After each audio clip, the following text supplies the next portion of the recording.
tous. Aujourd'hui, dans cette vidéo focus sur Asana, on va explorer la posture d'Adho Mukha Svanasana, donc la posture du chien tête en bas, qui est une posture qu'on pratique beaucoup, qu'on pratique pratiquement à chaque cours, et en particulier en début de cours, parce que c'est une grande posture d'ouverture, une grande posture d'étirement. C'est une posture qui étire et qui ouvre tout le haut du dos et les épaules, puisque les bras sont placés au-dessus de la tête. Et puis c'est une posture qui étire l'arrière des jambes et les fessiers, comme une flexion vers l'avant. C'est pour ça qu'on dit parfois que c'est à la fois une flexion vers l'avant, en cela qu'elle étire l'arrière des jambes et qu'elle étire les fessiers, et puis une extension arrière, en cela que c'est une posture qui aide à absorber le haut du dos et à assouplir l'articulation des épaules. On va commencer donc par ce premier enjeu, c'est-à-dire un enjeu d'étirement dans le haut du dos et dans les épaules. Donc pour placer les bras au-dessus de la tête, ça c'est un mouvement de flexion au niveau de l'articulation des épaules, et c'est pour beaucoup d'entre nous, en particulier pour les débutants, difficile. C'est la raison pour laquelle, vous voyez, si on n'arrive pas à étirer les bras au-dessus de la tête, on va avoir tendance à écarter les mains, mais dans Adho Mukha Svanasana, on ne pourra pas écarter les mains, donc on va avoir tendance à plier les coudes ou à laisser le haut du dos s'arrondir. On veut que les bras soient tendus, on veut que le haut du dos soit bien absorbé, donc on va explorer ça avec une ceinture. Vous allez déboucler cette ceinture, sauf si vous avez une ceinture très grande, et vous allez placer la ceinture au niveau du haut de votre dos, juste sous vos omoplates. Et vous vous réasseyez en sous-cassé. Donc, vous pressez bien les os fessiers sur votre brique. Il ne s'agit pas, vous voyez, de créer des compensations avec le bas du dos. Donc, on presse bien les os fessiers sur la brique, le haut des fesses dirigé vers le bas des fesses et le bas du dos en position neutre. Maintenant, serrez vos coudes et tirez la ceinture d'abord vers l'avant. Vous voyez, quand vous tirez la ceinture vers l'avant, vous absorbez le bas de vos omoplates. Maintenant, commencez à tendre vos bras d'abord vers l'avant. Vérifiez que vous avez une bonne prise de chaque côté. Tirez bien vos bras. Continuez à absorber le bas de vos omoplates. Et maintenant, quand vous levez les bras, soulevez vos côtes. Soulevez votre dos. Voilà. Et voyez là où vous pouvez vous arrêter. Donc pour certains d'entre nous, vous voyez, les bras ne sont pas complètement en ligne avec les oreilles. Ne creusez pas le bas du dos et voyez si vous pouvez ramener les bras en ligne avec les oreilles. Continuez à bien soulever votre dos. Vous voyez, ça c'est une action qui est importante. Quand on étire les bras à partir du dos. C'est-à-dire que les côtes du dos se soulèvent, la peau du bas du dos se soulève, l'extérieur des omoplates se soulève encore. Donc créez bien cette connexion entre le fait d'étirer les bras et le fait d'étirer le dos. Revenez. Et maintenant, vous allez faire une boucle avec votre ceinture. Et vous allez ajuster votre boucle pour que la ceinture soit à peu près à la largeur de vos épaules, c'est-à-dire que quand vous allez placer la ceinture comme ça, au niveau de vos bras, vous voyez, sont parallèles, le haut des bras parallèle. Vous étirez vos bras droit devant vous. Et là, quand vous étirez vos bras, vous voyez, élargissez bien votre dos, comme si vous pouviez ramener l'extérieur de vos omoplates en direction de vos bras. Donc cette connexion, vous voyez, entre les omoplates et les bras. Continuez à faire l'action de déchirer la ceinture, continuez à faire l'action d'étirer vos omoplates en direction de vos bras et soulevez vos bras. Et donc, si vous soulevez vraiment le dos quand vous soulevez les bras, en fait, la ceinture, vous voyez, elle passe au-dessus de la tête. Je vais juste ajuster pour ne pas me retrouver avec la bande devant mes yeux, mais si, quand vous levez les bras, vous vous retrouvez comme ça avec la ceinture au niveau du front, c'est qu'en fait, vous n'avez pas soulevé votre dos. D'accord? Donc, allez-y, soulevez bien votre dos. Il ne doit pas y avoir de difficulté à passer la ceinture au-dessus de la tête. Tirez bien encore. Ok. Et revenez. On va faire une dernière variation. Vous allez placer la boucle devant vous comme ça. Donc la même largeur, mais vous placez la boucle devant vous, vous l'attrapez avec un doigt, vous la placez. Ok. Et on va placer la ceinture cette fois derrière la tête, au niveau de la base du crâne, juste sous l'occiput. Okay, et je vais passer mon deuxième bras derrière. Donc pour ça, je peux pencher légèrement ma tête vers l'avant et vous voyez, j'ajuste la ceinture qui est plus au niveau des coudes, qui est plus au niveau du haut des bras. Hein, et je vérifie que la ceinture donc, est bien juste en dessous de l'occiput, juste en dessous de la base du crâne. Et puis je vais soulever la tête en tirant les bras. Vous voyez, je tire les bras à partir du dos, comme on vient de le voir. Et puis maintenant, je vais pousser ma tête vers l'arrière. Okay, donc je tire les bras vers le haut, je soulève le dos et je pousse ma tête vers l'arrière. Donc là, mes bras sont à l'arrière de mes oreilles. Les bras à l'arrière des oreilles, j'étire le dos en étirant les bras. Encore un peu. Et revenez. Et relâchez.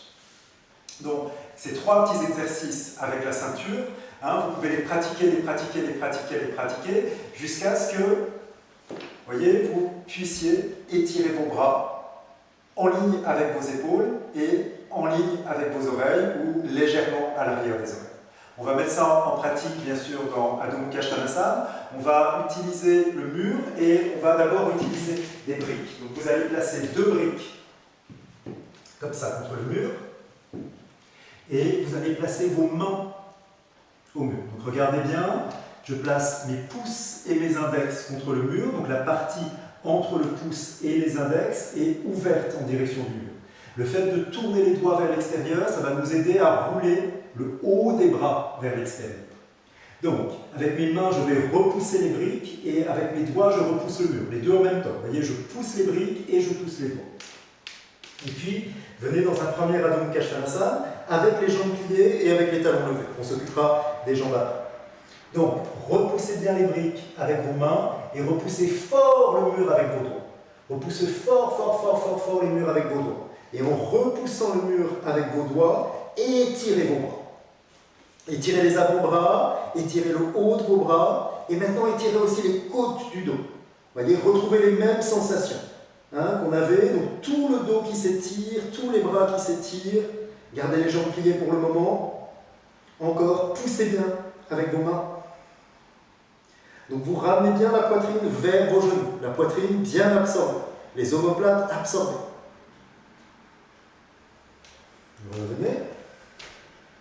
Et si ça vient bien, on peut faire la même chose sans les briques. D'accord ? On peut faire la même chose sans les briques. Je rentre mon pull pour que vous voyez mieux mon dos. Donc vous placez vos mains au sol, vous tournez vos doigts et vos mains. Donc si vous voyez que vos épaules reviennent vers le mur, vous voyez que vos omoplates sortent dans le dos, si vous n'arrivez pas à absorber la poitrine en direction de vos genoux, c'est que pour le moment, il vaut mieux continuer à faire la posture avec des briques. D'accord ? Et même, vous pouvez mettre plus de hauteur que ce que j'ai montré. D'accord ? Mais est-ce que maintenant, vous pouvez pousser le mur avec vos doigts, pousser le sol avec vos mains, étirez vos bras, rentrez le haut de votre dos et ramenez la poitrine vers les genoux. Vous absorbez le dos et vous ouvrez la poitrine vers vos genoux. Gardez les jambes pliées pour le moment.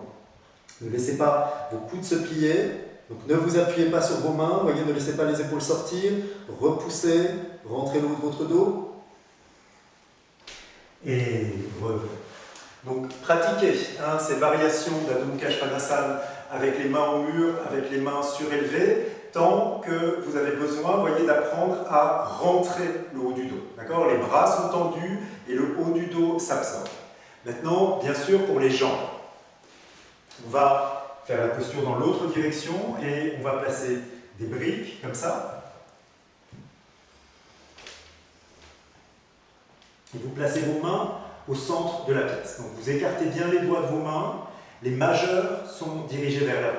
Okay ? Si c'est difficile de tourner le haut des bras vers l'extérieur, vous pouvez placer vos index vers l'avant. Okay ? Mais la forme classique de la posture, les majeurs vont être dirigés vers l'avant. Vous placez vos talons sur le ventre. Gardez vos jambes pliées pour le moment. Vous voyez, vous gardez vos jambes pliées, vous écartez bien les doigts de vos mains, vous mettez du poids sur vos pouces, vous mettez du poids sur vos index, et comme tout à l'heure, vous repoussez le mur imaginaire. C'est-à-dire que vous faites l'action de pousser vos mains vers l'avant. Et en faisant cette action, vous voyez, de pousser vos mains vers l'avant, vous étirez vos bras vers l'arrière, et vous étirez les deux bords de votre buste vers l'arrière. Vous étirez les bras vers l'arrière, vous étirez les deux bords de votre buste vers l'arrière. Et puis, tout doucement, en pressant les talons contre les briques, vous tendez vos jambes, c'est-à-dire que vous poussez vos cuisses vers l'arrière. Pour mieux comprendre ça, décollez vos orteils et même décollez les plantes de vos pieds. Vous voyez, soulevez vos pieds. Vous pressez dans vos talons, vous continuez à pousser avec vos mains vers l'avant, et maintenant vous poussez avec vos cuisses vers l'arrière. Allez-y, poussez fort avec vos cuisses vers l'arrière. Fort, fort, fort, fort, fort, fort, fort, fort, fort. Montez bien les fesses vers le plafond. Revenez. Et donc, cette variation avec les talons sur des briques, pour vous aider à bien engager les cuisses, vous la faites autant que nécessaire. Maintenant, on va faire la forme plus classique de la posture, donc on va retirer les briques et on va se replacer. Donc écartez bien les doigts de vos mains, regardez vos mains, vous voyez, vous êtes à quatre pattes, avec les épaules au-dessus de vos poignets et avec les genoux un peu à l'arrière de vos talons. Vous poussez bien le sol avec vos mains, commencez à pousser vos mains vers l'avant, gardez vos jambes pliées à un moment. Gardez vos jambes pliées à un moment, concentrez-vous d'abord sur l'action de vos bras, poussez bien vos mains, étirez vos bras, rentrez le haut de votre dos, ramenez la poitrine vers vos genoux. Maintenant, montez vos fessiers. Voyez, faites l'action de basculer l'arrière de vos fesses vers le plafond. Maintenant, gardez la poitrine vers vos genoux, gardez les fesses vers le plafond et commencez à éloigner les genoux de la poitrine, c'est-à-dire à tendre vos jambes. Attention, quand vous éloignez les genoux de la poitrine, gardez la poitrine vers les genoux. Vous voyez, la poitrine, le haut du dos continue à s'absorber, puis vous tendez vos jambes. Montez bien vos fesses. Et maintenant, en continuant à monter vos fesses, descendez vos talons. Descendez vos talons vers le sol. Respirez bien. Poussez fort avec vos mains. Pressez fort avec vos cuisses vers l'arrière. Montez les fesses vers le plafond. Et descendez la tête vers le sol si vous pouvez, au sol si vous pouvez. Revenez. Voilà, donc Adho Mukha Svanasana, c'est une grande posture qui doit être pratiquée très régulièrement, pratiquement à chaque fois que vous faites une séance de yoga. Avec cette compréhension, donc, on va progressivement assouplir le haut du dos et les épaules, donc pour bien ramener la poitrine vers les genoux, et puis qu'on va aussi progressivement apprendre à étirer l'arrière des jambes pour bien monter les fesses et pour bien reculer les cuisses. Merci à tous, namasté, bonne pratique.